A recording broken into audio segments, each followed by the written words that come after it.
tervitus, Alari siin. Ja aga juhul kui ma tõesti ei taha, ma tõesti ei taha kirjutada kõik oma sissetulekud ja väljaminekud niimoodi internetti. Kui ma ei taha kirjutada oma elukaaslasele nähtavalt, kui palju mina teenin, no see on minu asi. Siis davai, ära kirjuta.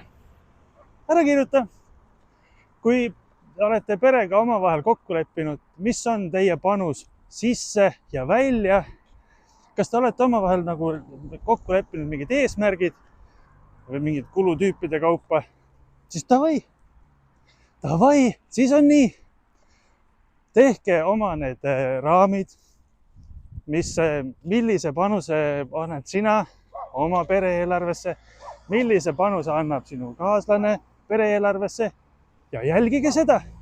Ei ole minu asi öelda sulle, et sa pead panema kõik oma kulutused sinna kirja. Pane see, mida sa tahad kirjutada. Ja nii ongi.